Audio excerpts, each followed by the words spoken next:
Hey guys, it's Kayla. Welcome to my channel, or welcome back if you've watched some of my videos before.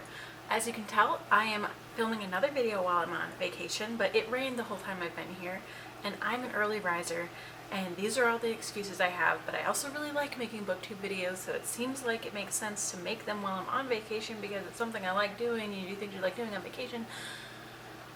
Either way, I haven't filmed a June wrap-up, and this is the June wrap-up that I've been planning on filming and just haven't. So we're going to do that right now. So this month I read kind of a strange variety of books. I usually mostly read fantasy, obviously, that's my favorite genre. But this month I read like almost, I would say very little fantasy. 3 books that I would classify as fantasy. So I'm going to start out with 2 nonfiction books I read. The first one being Me and White Supremacy by Layla F. Saad. This book is a 28-day program, and it's broken up into different prompts that have questions that discuss being an anti-racist and like acknowledging like subconscious bias and the Black experience and white privilege and all these things that are super important. And I feel like one of the ways to be an ally is to be learning more and more all the time, obviously, to be picking up books that enable you to recognize the things that you have within yourself and the privileges that you've had throughout your life. It's definitely not a comfortable read by any means, but it is eye-opening, and I definitely recommend checking it out, especially because you can take it at a slower pace and just do 1 prompt a day and just kind of make your way through it. So the next nonfiction book that I read was the autobiography of Martin Luther King Jr. I actually read the audio for this, and it is fantastic. I definitely would say, if you are interested in picking this book up, to try the audio because it's narrated by LeVar Burton, and there's excerpts from lots of King's speeches. So LeVar Burton reads all of his essays, and then it kind of goes in a linear timeline, and there's speeches in between that kind of go along with the things that he talks about within the essay. And there's so many things that I just didn't know about King.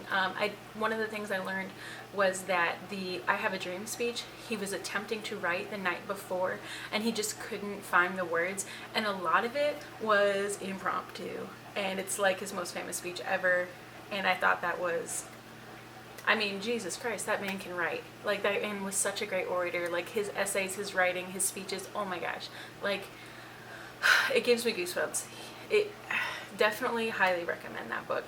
It definitely affected me. Then I read 2 graphic novels. The first one that I read was Saga Volume 2 by Brian K. Vaughan. I love Saga. I love the artwork in it. I love the relationship between the main characters, the star-crossed lovers. I love their little tiny baby and all the things that happen to them, and you can see how things are kind of coming together, little things that have been hinted along the way, the foreshadowing and stuff, and how those things are going to affect the story from here on out. It's hard for me to just review a specific volume of it, but I would say I had high hopes, and this met them. The second graphic novel that I read was White Sand Volume 1 by Brandon Sanderson.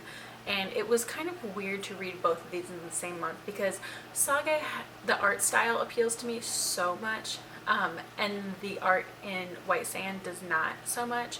I prefer like a more beautiful, fantastical sort of element.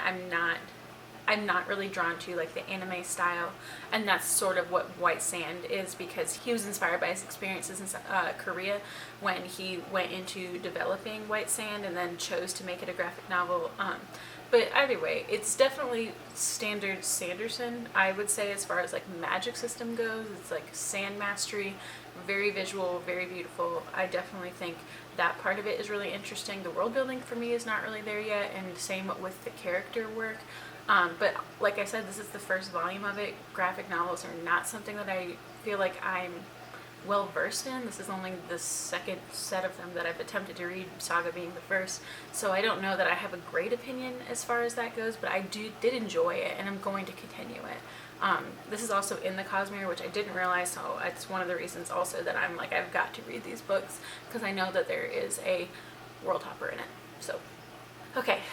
And then I read a couple of thrillers, both of which fell short for me. The first one being The 7.5 Deaths of Evelyn Hardcastle. This book seemed like it was going to maybe work for me because it had some sort of supernatural maybe element to it, I thought, where the main character goes into these different host bodies and relives essentially the same day over and over simultaneously, I believe, with himself.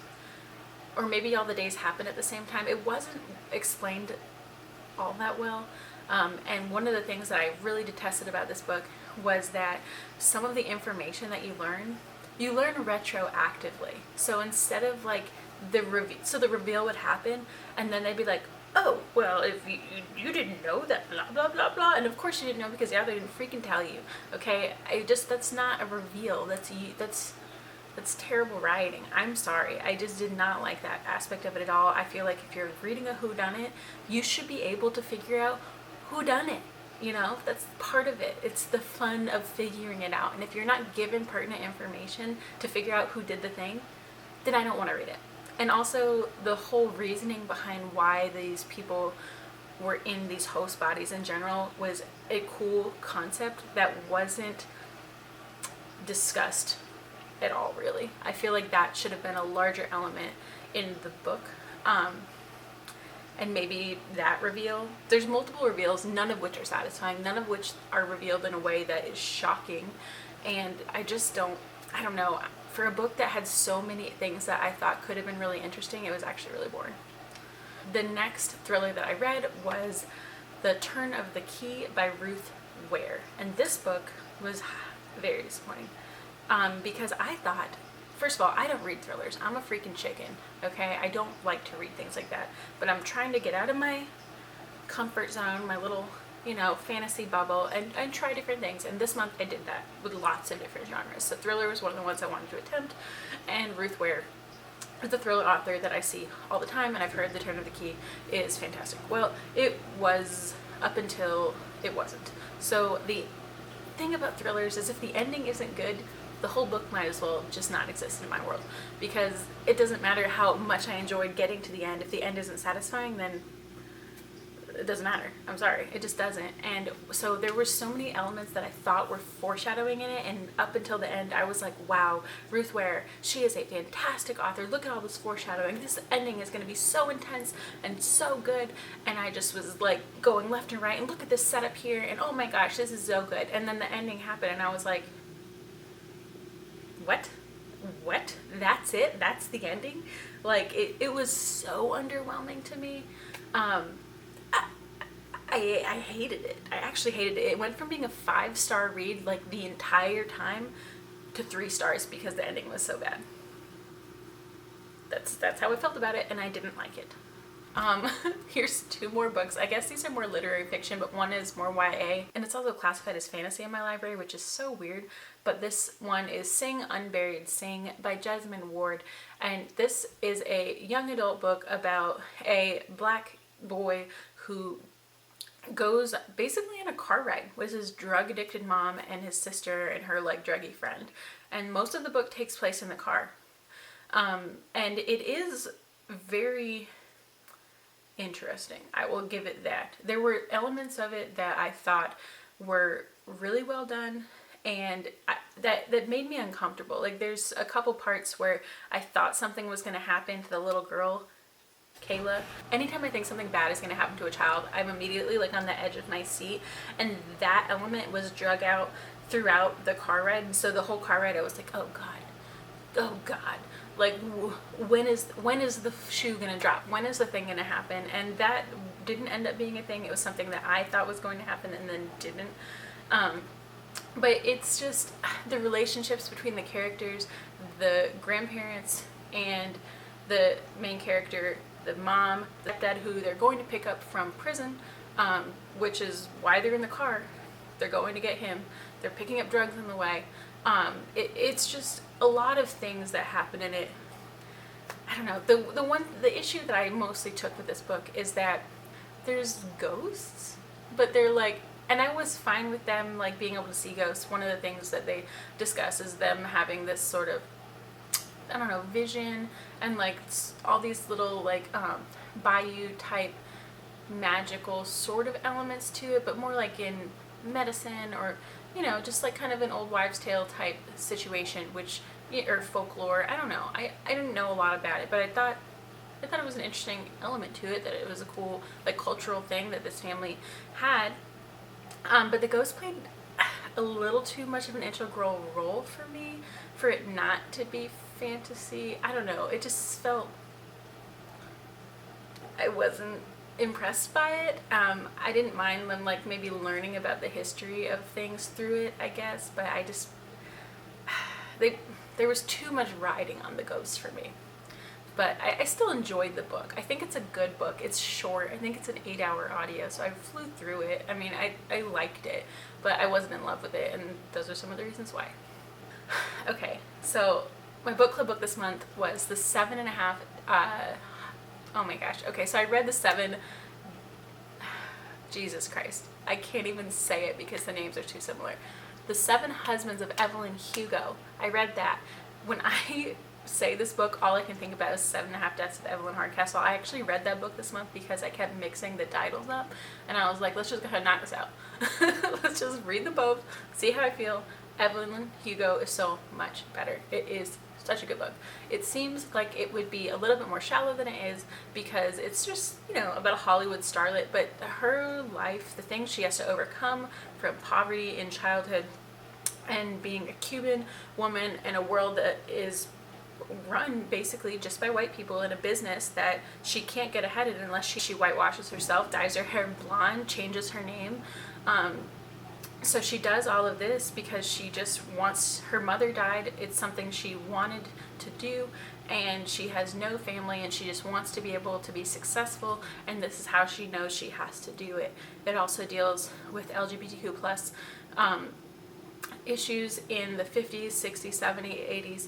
The writing itself is really intriguing to me. You feel like you're sitting there with Evelyn Hugo. There's another character, Monique, who's interviewing her, and when you read from Evelyn's point of view, it's in the past as she talks about her life. That was my favorite part of it. I didn't really care that much about Monique until the end. I cared more in the end about her, but initially I was like, oh my gosh, Evelyn's life is so intriguing. Like, I just want to live this old Hollywood life with her. And it's one of my favorite books that I've read in quite a while. I really loved it. Definitely a 5-star read. Okay, so the final book that I read was The Fifth Season by N.K. Jemisin, and this book wrecked me. Oh my gosh, the things that were happening and tackled in this. I started this one time and it was so hard hitting in the first few chapters that I had to put it down. This is just the main plot. I believe you can look up the summary in Goodreads, and this is the same information you'll glean from it, but essentially the 3 main characters, there is Esun, who is a mother who discovers that her husband has brutally murdered her 3-year-old son and run off with her daughter. And that's the opening scene for her. Immediately, I was just, it's just so brutal, you know. And there's a part in it where she's just like covering up, and she just sits with his body for a few days afterward, and I immediately was crying. Like, I cried for at least 3 chapters, I swear. And then there's another little girl who is being sold, we think, into slavery by her parents. And then we have Sinai, who is an origin that is at the origin school learning how to wield her magic. And in this world, origins are not viewed as human. They're just less than. They're viewed as slaves to be utilized for their powers as tools, or to be destroyed because they can't handle their powers. Basically, if they have no control over their earth powers, the origins can just wreak havoc on the world. They control seismic activity, and they can kill a lot of people if they don't retain control. And that's a large part of what this book is about. It's kind of strange because there's 2 third-person perspectives, but Esun's perspective is second person. It's like almost like that is you in the book. You know what I mean? Like, she talks like, you try to remain calm, you take deep breaths, you do this, you do that, and she kind of like walks herself through things that are happening to her. And that could take, I think, a little bit of time to get used to. If you, like it did for me, I was like, this is weird, like, why is it written like that? But either way, N.K. Jemisin's voice in this book is so strong, so unique, and I definitely recommend picking this up because I just think you should. That's all.